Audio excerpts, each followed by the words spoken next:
Hello everybody, welcome to an episode of Moe'S CD Culture Show and Tell. And today I am talking about my top 5 favorite bands of all time right now. And yeah, okay.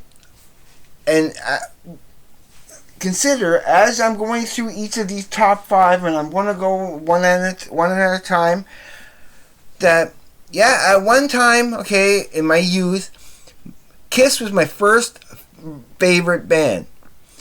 Then they took off their makeup. I lost interest. Metallica came along. I discovered them with Master of Puppets, and discovered their other works, and then got out of them when they did the Black Album, because they kind of flaked out after that. I bailed out at the right moment with them. I still love them, and I still get all their albums. Same thing with Kiss. I still love them. They're still up there. But they're like a 9 out of 10 band, okay? They're both like 9 out of 10s now. They used to be 10 out of 10, but they're more, not even 9. I would even give them they're more like an 8.5 out of 10 band. They used to be higher, but I've lost so much faith in them. There are certain bands that have not disappointed, and I appreciate them for all what they are, and that's why these are now in my top 5 favorite bands. Okay, so let's try to get into it. I'm going to start off with and as I go through each one of these, I'm going to give you I'm going to show you their first album and their last album that they have, or what I have of them. I have pretty much most of their first and last albums except for one band in particular, but we'll cover that when we get to that, and I'm getting to that. Okay. So, with the first band here at the position number 5. And remember, from here on in, these are all like 10 out of 10s. 100%. 10 out of 10s for sure, okay? So, I'm going to go with, at the number 5 spot, is going to be Belle and Sebastian. Now, remember, in the number... now, without spoiling anything, okay, I'm pretty sure you can guess what these are going to be. But here are from 6 to 10, okay? 10 would be instrumental stuff. 9 would be like Matthew Sweet, Trigger, There's a Perfect Circle, and Pussifer, right? Okay? And those bands there, those are, I would put them at the 9.75%, out of 10, or not percent, but it's 9.75 out of 10. So it's almost a 10. All those other bands, I love them. They're just so there's clarification that everything else after that pretty much are around that range. These are my 10s. These bands in particular earned those spots that they have. I just want to make this clear. And if I haven't mentioned already, I have also drawn up a cool little graph, a little chart here to show you my top 6 spots and the ratings. This is where I'll show you my ratings of all this at the end of the video. But right now we're going to rank them from 5 to number 1. So the first one here at number 5 is Belle and Sebastian, okay? And now I'm going to show you this is their debut album of Tiger Milk, and this is their last album they did called Late Developers. And they keep a certain, and just happens that all the stuff that they have in between, okay, and they have quite a few albums. I have a whole lot of them there. I must have at least a good 20 albums of them, and with a lot of compilations of their B-sides and stuff in that. And so that is their first and last albums that they made. So pretty consistent. Now, just a couple of reminders about the band, and just to speak a little bit about the band being at number 5, a 10 out of 10, that they captivated me. It was this album here that I first heard of them, and for almost a good 8, 7, 8, 9 years. Okay, I didn't know what they looked like. I had not heard any other album. I didn't even know what the cover of this album looked like. I only had that disc. I only had the disc of it, and once I started discovering more of their stuff and hearing specifically this album, their second album. This is their third album, and when I first heard this, I'm like, yeah, okay. I then they went up a whole big notch for me loving the band, and the more I listened to it. So a couple of other highlights I want to just to show of this band before I move on to number 4 is that this is a great album that you want to maybe jump into. Yeah, I would say either you want to start with, if you're feeling sinister, you can start with this one. Start with either these two, if you like. This is more of their early career. Then you jump up in their mid-career with this one, which I think is a really solid album. It has probably one of my favorite all-time Belle and Sebastian songs, with Another Sunny Day, which I really love that song off of this. Another Sunny Day is awesome. And then there's this, which I really like, Girls in Peacetime Want to Dance. And for me, the songs that I love on this is Nobody's Empire. I really like the Party Line. I think the Party Line is great. I love the Power of Three. There's The Everlasting Muse is pretty good. Perfect Couples is awesome. Play for Today is really great. So yeah, I think this is awesome. This is more a little bit more dancier, like more of a dancier mix than their average kind of albums. And so if that's not all their whole collection, but those are just some highlights. So I really suggest trying to find your entry point and get into Belle and Sebastian. I think they're a very, very underrated band. I can't see why they can't be bigger than what they are.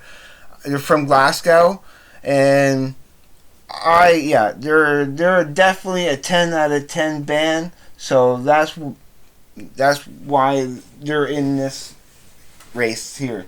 Another 10 out of 10 band, and that number 4.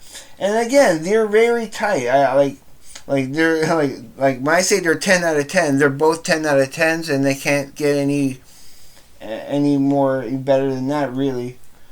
Well, they can, but we'll get there. I know you guys know me by now. You know what I'm talking about. But this next band, and again, I'll show you their first album and their last album. So that's their debut album, and they didn't have Neil at that time. This was with the John Rutsey guy, and he was great. He would have been great for the job, and we would have never, But how great would they have been? Because once Neil came in and started putting those lyrics with especially when on his debut at Fly By Night, which I didn't gather here, but that's their last album. Which is so solid to form. What a great send off for having a last album. They go off with such a bang, for your buck. I highly suggest, these are great albums, and if you like the really good old classic rocking stuff of Rush, this is always a go-to. But again, highlight the two main things that you should try to get into first is these two, 2112 and Moving Pictures, because these are the ones that are really the important ones to get into. This one primarily because there's so much angst and so much emotion and so much ingenuity, and this really, when you keep it in context of the time that came out and what it said to, and what it was said to people and how people felt about it, and then eventually this one here, which became one of their more commercially accessible and successful albums, like overshadowing this sometimes, but you cannot take away the importance of these. I think these are the different time eras, and what they did for the band. These are their milestones. These are their anchor points. These are the highs of their career, and should be honored, and listen to all their albums. Even Hold Your Fire, which is probably their least best album in some respects, but I still really love it. So yeah, I still give it a props, even though it may be their worst. I will probably do a ranking one of these days of all the Rush albums. That might be an ordeal. I might have to break it up in two separate sections. Or did I already do that? I might have to check that out first. If I've already did it, you go back and check it out yourself too. But I don't think I did a ranking of the Rush, so I might have to do that eventually. But Rush, yeah, Rush is another band. That's at number 4. I don't mind these videos going to be a little bit longer. I want to give you a great video today. And I got more coming up, but I was thinking about what to talk about. I wanted to keep it music based because, again, it's my first love. So is that like I want to talk about my top 5, and as I go to the number 1, I want to talk a little bit more and more maybe about okay, at the number 3rd spot, and it pains me because I really want to put this at the number 2 spot. And I know my there's certain people that I know that don't like this band, not like I do, and they don't understand and I don't think they really understand my appreciation and fascination with this beautiful, fun, prolific, inspiring band. And again, I want to show you from their first album to their last album. I don't have all their albums.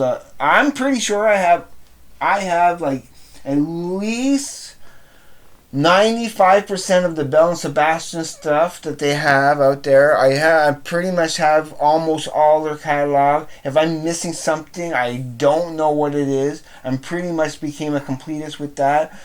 Rush, I know I own more than everything of Rush. I own all the concert stuff. I have so many DVDs, and there's still a few more DVD stuff I need to get, but I will be getting it. But unfortunately, I only have 8 albums of this band. So, but yeah, there's their debut album, okay, and then there's their last album. And everything in between is worth investigating. So especially this album, it is a masterpiece, and some people have been putting it to their favorite album from this band.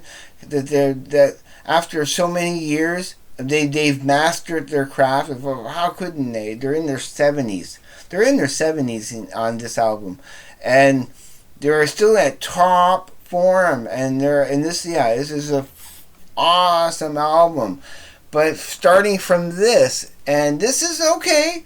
It is a little bit more mediocre than your average than your typical Awesome Spark stuff. But I still, yeah, it really is growing on me. It is a lot higher on my rankings than it was before. But this was the album that I started with. This was the first album I bought. It was from the first song that I ever heard of them, was from This Town Ain't Big Enough for the Both of Us. That's what made them in my top 5, and ultimately in my top 3 favorite bands of all time at the moment now. So that I love this band more than than Metallica and Kiss. Yeah, okay, yes, because they're tickling my music bone. I've been looking into all kinds of different music. I like being stimulated by such a multi-dimensional aspect to music that I can get into any kind of music. I'm starting to appreciate certain types of country music now a little bit more than I was before. But yeah, this album here, okay, is my favorite album of Sparks, and this being their fourth studio album, this being their third, and their major breakthrough with that. But this, for me, is my favorite. I think personally, this has the strongest side one of any of their Sparks, of all the Sparks albums that I've heard so far. Yeah, this has the strongest side one. I love all those songs, but even then, the side two, it doesn't really diminish by too much. It's still a really kind of strong side two, but side one is a perfect side one. It is a perfect side one album. Side two is not so bad. I prefer the side two a little bit more than I do on this one. I still think that side one is fantastic. Yeah. Complaints in my family do, and for me, Equator kind of yeah, it fizzles out. It doesn't make it as strong of an album as I would love it to be, but I still really love those the first side of that for sure. But yeah, and so I cannot not talk about, bring up Sparks in my third position without bringing this album, which is the last album I bought. I still want to get more. I'm so much. I want to get Angst in My Pants. I want to get Womp That Sucker. I want to get Big Beat. I want to get Number One in Heaven. Oh, I'm sorry. That mic sometimes is in a precarious place, but that's just the nature of my videos. It happens. Let's get over it. I want to bring up this album because this album has been, since I got it, has been wowing me. It's been I don't know. It might be in my top 5 favorite Sparks albums that I've owned and that I've heard so far that I know of. Okay, that can change, but it's really up there. Because remember, I still love Kimono My House and Propaganda. Well, Propaganda being my favorite album. And also, The Girls Crying in Her Latte is in my top 5 too. I really love that one. I really am loving Hippopotamus. I think Hippopotamus is a very strong one up there. Probably in my top 5 that I own so far. But yeah, okay, let's move on. Now, my next one here is a more recent band. I discovered them by looking up, by just taking these little music lessons by these YouTube artists like there's Adam Neely, and then there's Bennett Piano, something Bennett Piano. I keep forgetting the first name. David Bennett Piano, and so on. I think I was watching David Bennett Piano's channel where he was talking about micro tuning, and yeah, that kind of brought up. I gotta go get something. I forgot to bring that one. I need to bring that one. Yeah, there we go. Now I have everything I need. Now, unfortunately, I don't have their first album, and I don't have their last album. But their earliest album I have would be this one here. Okay? That is the earliest album I have of this band, which is, of course, now you know, King Gizzard and the Lizard Wizard. This is in number 2. This is the last album I have of them, which is ironically the first album that I heard of them. Okay, and and again, ironically, the music that's on this, although it's the last one that was released, has music that comes directly from stuff that's earlier than this. This comes from their early career and includes like stuff from EPs and that was released before their before their debut full length studio album. So yeah, it's ironic that I think it's pretty funny. But talking about this band, yeah, this band is in my second spot right now because they just kind of wowed me. This is the first album I heard of them, starting with, of course, the song Rattlesnake, which is the song they were talking about with the microtonal stuff. I also have, I got a couple of other microtonal stuff. Well, I got the KG, which I'm not showing right now. I don't have it up. It's up there. But yeah, talking about this band, this is probably would be a cool entry point if you like that kind of Turkish type of Middle Eastern, microtonal music. I think it's fantastic. I love it.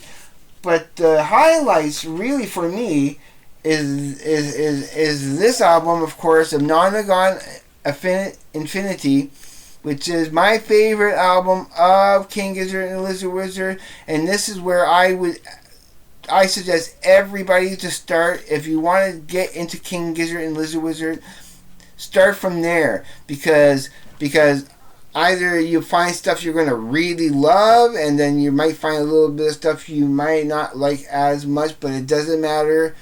It's right in the middle of all the mix, but it is their best album. But I am not disappointed by anything, even some of the lighter stuff. I still really will get all of their work. I still will get eyes like the sky. I will still get Butterfly 3000 for sure. But also there's this one here of Polygon Wonderland, which is again another awesome album. And if you were going to start with this album, you could, because this is a good starting off album too. And look at that cover. I think that's an awesome cover. Everything on that cover is represented in the lyrics and in the whole story of this that's portrayed in this album. Okay, this is a concept album. It doesn't seem like one when you listen to it, but it really is a concept album. And at first, when I first saw this, I didn't understand what that was. The 1, 2, and 3, because there's one the red one would be, of course, the color red. The second one is the color green, and the third color is blue. But the last song is called The Fourth Color. So what would be the fourth color? It's pretty interesting.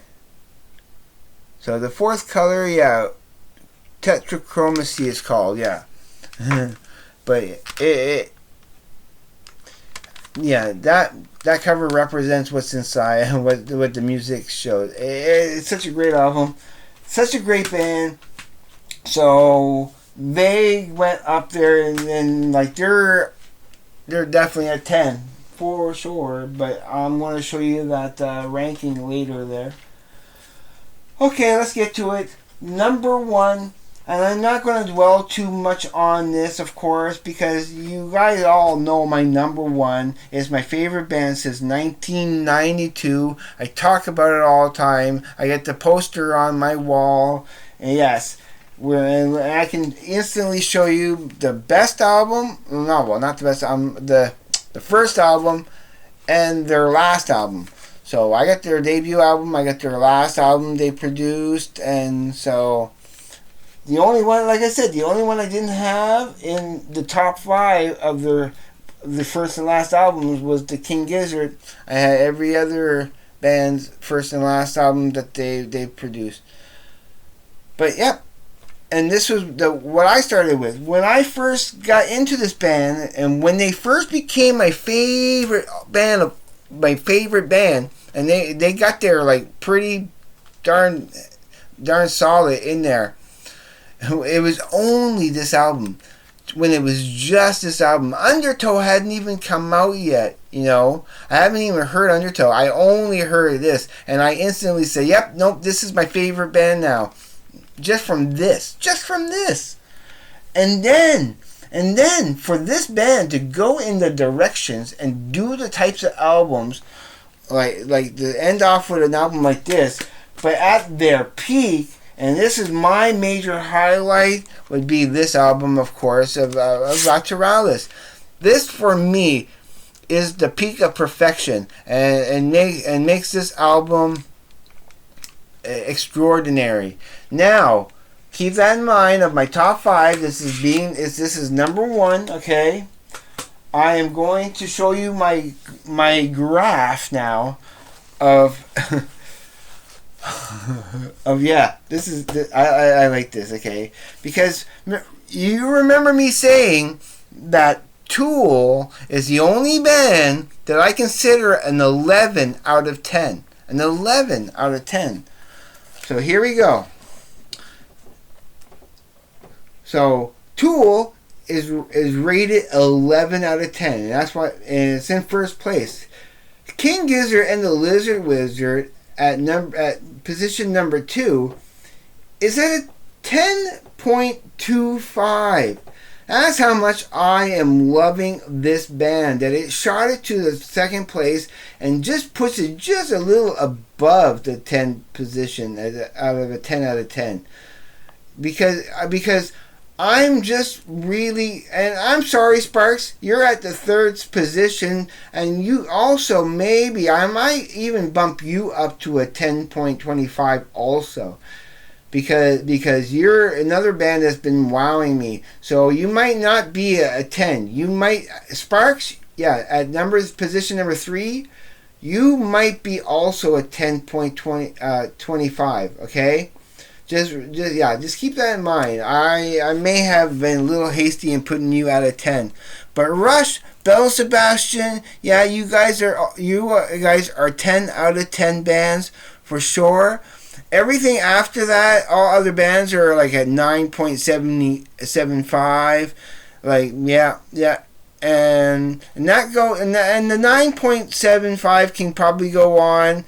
Yeah, I mean you can call them a 10. You can round it up to a 10. That's what I would do. And like if anybody asks me about those other bands like Pussifer, A Perfect Circle, Sugar, Matthew Sweet, Beatles, even, like, I'm sorry, Larry, I know they're your favorite band, but yeah, you can all bump them up to and that probably goes up to like ranked up to 100. That all my 100 top favorite like bands, are all like close to 10s, because I mean, when I think of stuff like the Doors and KMFDM and Ministry and Ozzy Osbourne and even Metallica, I guess, yeah, even like the Metallicas and the Iron Maidens and all those other kind of bands, yeah, I can put them up.